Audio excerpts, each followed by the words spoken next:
Good morning. This is Karumbi Davis of Karumbi Realty International. Hope you're all doing great this morning, and we're welcoming Rob back, our lighting specialist this morning, and he's going to be talking about exterior lighting. But welcome, Rob. And before we go there, we talk about the indoor outdoor living that we love so much here in Hawaii. And one of those aspects, of course, is the lighting. And I saw a saying this week about bringing that nature into our life, and the quote goes, "I go to nature to be soothed and healed and to have my senses put in tune once more." And it's a wonderful thought to have that every morning. So on that note, Rob, why don't you tell us all about how landscape lighting, can really help with that feeling? Good morning. Yes, Caron, nice to be back again, talking to you all. Um, so we're going to look at a series of slides this morning to make this a bit more visual for everyone so they can understand what we're talking about. And to begin this, I would like to talk a little bit about how landscape lighting works. I mentioned that it comes at the end of a project, and then when we're done with it, it is the beginning of the project, in that it's really the first thing you see when you approach a property. And so it has a very big impact on your first impressions of the property, and it should synthesize with the building itself, which is something that we'd really like to do. In this particular case, I like to show this slide because it's really a beautiful entrance. It's a bit fanciful building, but we have lighting coming down through the trees, which you can see in the foreground. And then we blend that in with the lighting that's on the building and make it all really one. And as we step into the building, which we'll see on the next slide, then you can see how we have continued that particular feeling and brought you right into the property entrance through the car gate and through the man gate, which is, can't see it in the slide, it's off to the right. But and then in the background, we are using landscape lighting and building lighting to synthesize the visual impression of the entrance of this particular property. We have uplighting and downlighting working together to give it kind of a contrast in how we do this. And you can see that we're lighting ivy, we're lighting a water wall, which is a little bit glary in this particular photography to the right of the entrance door, but the two things really work well together and make it very exciting. Wonderful. We'll go on to the next slide really quickly. So wanted to talk to you about this, wanted to introduce this. Sometimes we do this during the landscaping phase, sometimes we do this during the building phase, but this is, stair lighting is very important. It's one that makes the property a little safer for our guests. And two, it's a transitional element between the landscape lighting and the lighting for the building. So I wanted just to introduce this and say, look, these transitional spaces are very, very important to what we do. So here's one of the really more predominant ones that we utilize, and we do this a lot. This is done with tape lighting now today, LED tape lighting, and it can last, like a lot of the products we use today, 10, 12 years before we have to worry about the lights burning out. So let's take a look then now at, I wanted to show you this building. This is a really wonderful outdoor barn, an incredible property. And the picture was taken in the absence of the landscape lighting to try and accentuate the building.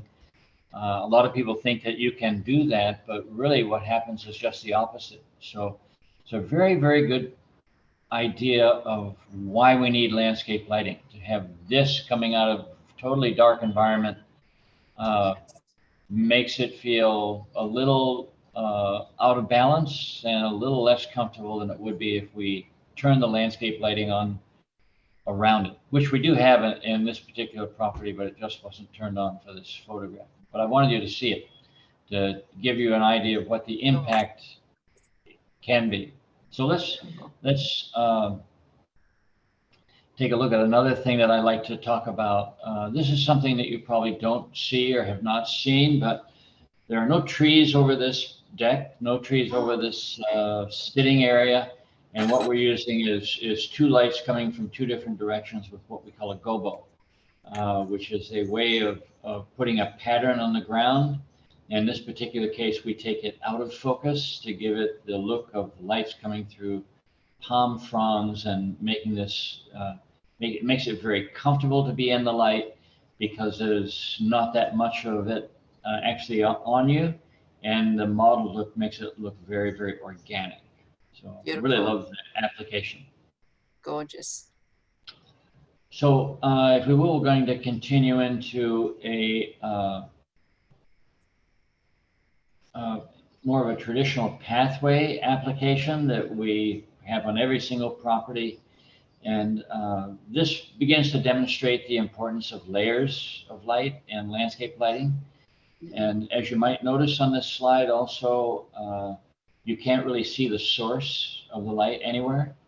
Yes. All of the concentration of this is on what we're trying to light and not how we're doing it. So we'll take a look at a slide showing how not to do this, which is up next. I don't usually show what not to do, but I thought it's important in landscape lighting because it occurs all too often. When you can see the source, it closes down your pupils and the predominant thing becomes the source and the lesser element becomes the beautiful landscaping that we would really like to take advantage of and not the light source itself. So I'd like to move right past this slide, if you will, since in my eyes it's something not to do. Back to my eyes from here and through Zoom. Back to how we do it. So uplighting in the trees accompanied with pathway lighting. You notice the pathway lighting is yes. not everywhere. There are highs and lows. We like to keep the low level shadows on the flat surfaces and make sure that we have lit the stairs so that people don't trip. But we like to have both the high and the low so that we have some contrast, and it makes it visually a lot more exciting to look at it when you have contrast like this on the pathway. So we're going to look at, this is a application that is very, very difficult to pull off correctly. It can be wonderful and it can be terrible. So in this particular case, these lights, these light stands need to be dimmed down so that they look more like glowing lanterns. And then they can be really nice in the environment. If you turn them up so that they look like this, they're a little too glary, and it does what I mentioned earlier we don't want to do. Yes. But if they're turned down, then they can be wonderful in an application like this. What we see and like is what's being done to the plants around these fixtures, really. Very beautiful. Right? And yeah, and I can see it showing off the beautiful color there, the crimson color of the plants there. And, right. And another feature I forgot to mention is making sure that those steps are, even if you have the difference in lighting, you've consciously where people don't trip the stairs, of course. Right, exactly. Yeah, so let's kind of,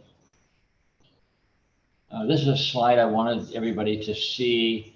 This is something that we see a lot in Hawaii with the palms being lit. And the idea is that we run the light up the trunk of the tree and then let the light explode onto the fronds at the top.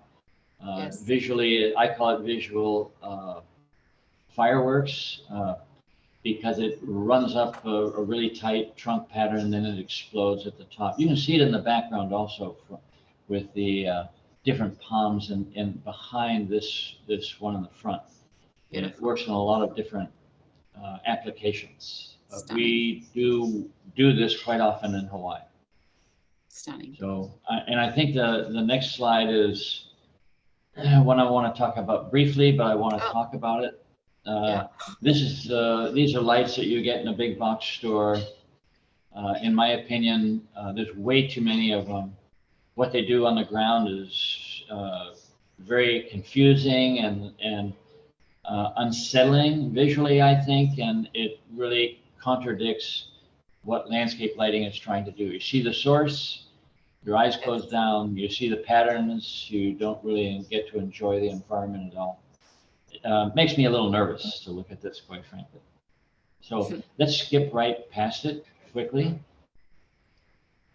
Wanted to talk about the introduction of tiki torches and fire into the use of fire into landscape lighting. It's something that we do here a lot. I really love it. The color of it, the feeling of it is very soothing, and motion is always very nice to have. And of course, the tiki torches provide a lot of motion, right, with the wind blowing through it and the flame flickering.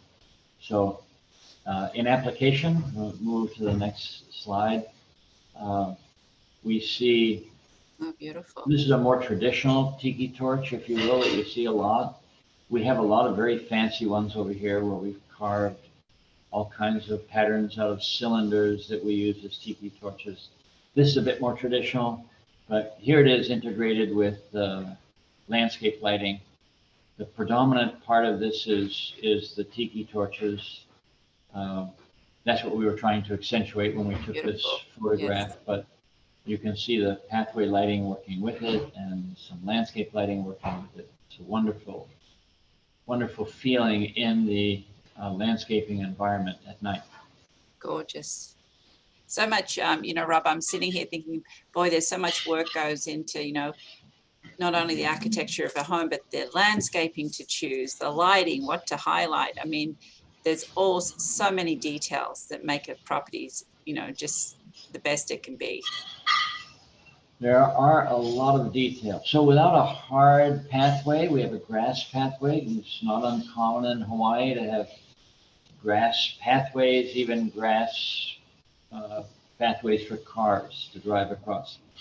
So here we're lighting the pathways, the source is hidden, and we've introduced a lot of tiki torches into the property to expand the visual of the indoor and the outdoor and make them all one, if you will, when we have an open property like this.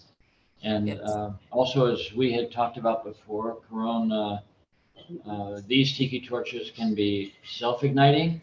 Yes. Or you can illuminate them with a handheld torch, either way. Okay. So that's both available. It depends upon, really depends upon the budget and how we want to approach it. Not that expensive.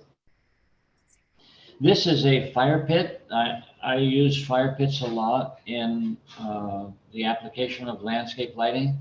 It's more of a fixed architectural part of the landscape lighting, but they can come in many, many shapes and sizes. Sometimes we sit around them. In this particular case, we don't. It's part of a architectural walkway. Yes. A little change you see or to try and too much action, and so we're trying to regrow the grass in this particular one, but I wanted you to see the fire pits nevertheless. Nice. And then on the next slide, I want to show you a really cool fire pit. I just love what the artist did when he built the bronze bowls that we used in these particular fire pits. Yes. I think it's really, really exciting. And very exciting. These bowls are on pedestals, but they could be not on pedestals, right on the side of a pool, right on the side of a walkway, and very, very cool. We use both bronze, and quite often we'll use stone bowls to build fire pits with. So also, I think we want to talk about the other predominant element. If we go to the next slide, the other predominant element in landscape lighting is the introduction and the use of water. Yep. How that affects. If you look at the bottom right-hand corner of this slide, you can see a fire pit that's a fire bowl. It doesn't happen to be on right now, but nice. When the architect gives us the opportunity to make the outside and the inside all one environment, then this is the sort of feeling that we can get. There's landscape lighting all the way along the right side of this, and that's why you see these plants the way you do. Yes. But what we're trying to do is put the two things together. Got it. Ocean, building, Beautiful sky. all working together. This is something that I like a lot, and it's a great representation of using the pool to reflect the landscape lighting. So sometimes we'll leave the pool off intentionally and light the palms around the pool and the rocks in this case, and let those things reflect off the water and give us a very different and unique feeling in this particular property. So we can do it with it off, and we can do it with it on. Okay. And so when the pool is on, it becomes part of the visual environment, and it can be a great enhancement to it. And it can work really, really well with and integrate with the landscape lighting. So we kind of do it both ways. If we don't have palms around the pool, then quite often we'll do this, where we light the pool. And we used to use a lot of colors on the pool. That's not quite as in vogue as it used to be, but it's going to come back because color is so predominant these days. But this is a really very nice visual, I think, on integrating the two things. Very nice. So, I think we have another slide. Yeah, got a couple more. Oh, beautiful. So, waterfalls that people love with their swimming pools. Isn't this great? And you can see we don't light all the palms. If you light all the palms, then it gets to be too much, too redundant. And so you lose the excitement of the ones that are lit. And in this particular case, what we wanted to emphasize was how to bring the water into it when you have a little waterfall like this, how to bring that into the environment. And once again, you can see the lanai to the left and the water and the falling water to the right, and we're bringing all those things together in this yard, right? So I think, we have one more slide. Okay, this is I think this is a great slide too. This is where we keep the background environment quieter, so we don't have quite as much light leading into it, and we make the pool a very, very exciting visual from a little bit more distance. And I like this a lot. We have mitigated the lighting on the walkways and really made the pool and the area around it just a visual item in the background. Beautiful. So great scene for having dinner and that sort of thing. And then maybe we light it up a little bit more when people wander out onto the space. Gorgeous. And I believe that's our last slide. That is our last slide. And Rob, thank you. Oh my God, so much information today. And, we'll put your contact details, at the end of our video here this morning. And I just love going through each of those photos with you, and just the sense of peacefulness, and just come home for a long day, have that landscaping lighting go on, and have a glass of wine, and boy, you're ready for the next day. You don't need a lot more. But on that note, we're going to be celebrating, it's Earth Day today. I've noticed on Facebook and Instagram a lot of people posting on Earth Day, and Marianne was kind enough to send her photos on celebrating the ocean because it's Earth Day. And, she put some facts here together for us this morning. She said the ocean is the heart of the planet, covering over 2/3 of the Earth's surface. There's an interesting number for you. And then the next photo she's got here, also with the ocean, it produces about 70% of the oxygen we breathe. Absolutely stunning photo there. Marianne takes all these photos, and she's not, quote, a professional photographer, so I'm very impressed here. The third photo, it's a food source for wildlife and seabirds. This is a red-tailed tropic bird. She's noted. Beautiful picture. And again, she took this photo And our fourth photo here, it's home to, of course, our precious sea life endangered Hawaiian monk seal. And here's the mother and the pup, which we often see on our shores. Absolutely stunning. And our last photo for the ocean, which is probably one of the most important for people getting out this weekend, it provides us with entertainment. So for all those people getting into the ocean this weekend, whether sailing, surfing, swimming, water skiing, whatever water sport you're doing, enjoy. And I look forward to talking to everyone next week. And again, Rob, thank you so much for being with us today. Thanks for having me. Thanks very much.